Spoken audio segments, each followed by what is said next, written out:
Thank you all for attending today. Last October I raised with you the issue of debanking and used the case of Paul Thomas's Cash in Transit Business Commander Security, an AUSTRAC and AML compliant organisation that had their business accounts closed by Westpac and then was refused business banking across the whole banking sector. Wayne Byers, Chair, you promised to look into it. 2 weeks after estimates, Westpac gave notice that they were now closing his personal account with St George Bank, which he'd had for 30 years, a joint account, also closing a joint account he has with a business partner, and ending withdrawal rights he has on a joint mortgage account he has with a relative. Did you look into his case, as you said? So I think the issue is one in which you have a bank that has been found to not be adhering to its AML responsibilities. The bank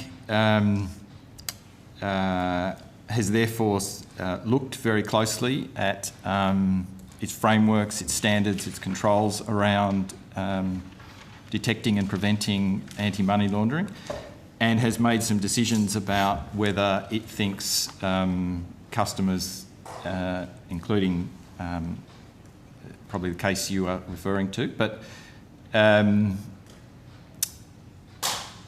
can be safely banked and allow the bank to satisfy itself that it is meeting its obligations.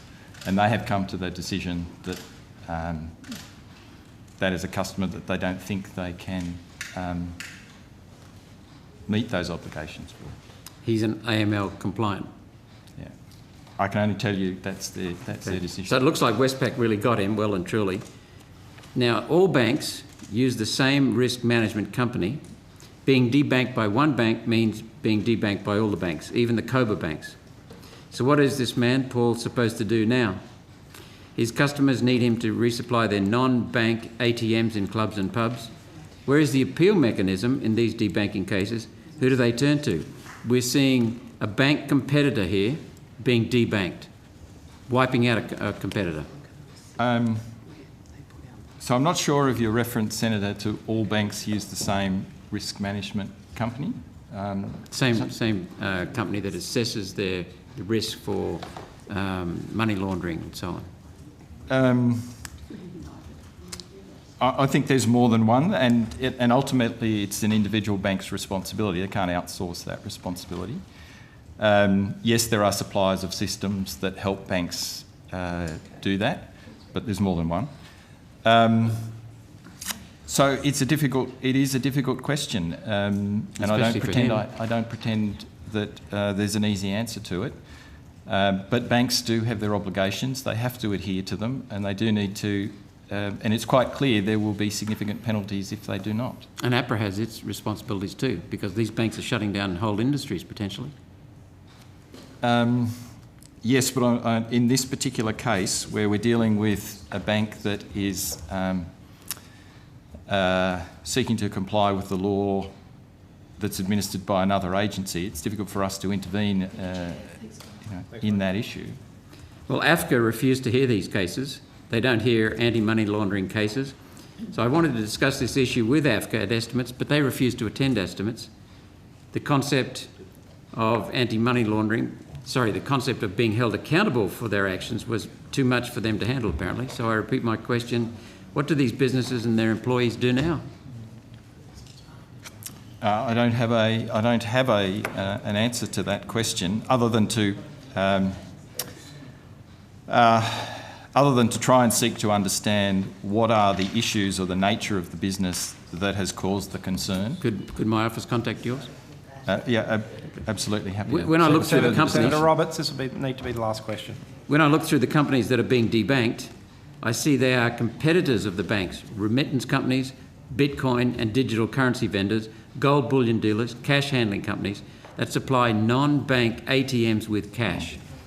Why is APRA allowing the banks to increase their market power by debanking their customers? Well, we're not allowing banks to do, or disallowing banks from doing anything.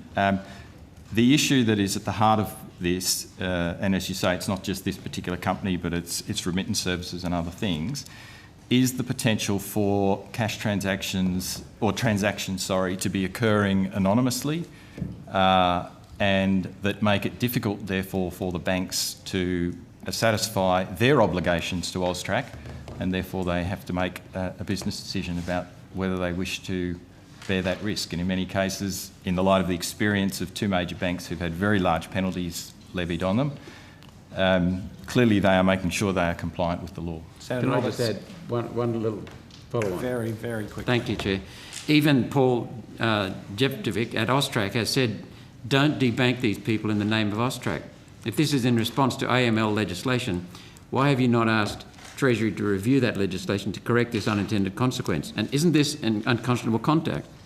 Well, Senator, we can only comment on what's in our purview, and as the Chair has indicated, we don't make directions for banks to have particular customers or not have particular customers, but they do have to adhere to the laws that abide all entities. Isn't it unconscionable conduct to wipe out a competing industry? Well, unconscionable conduct need is to an move issue on. for ASIC, not for APRA. We do need to move on, Senator Roberts.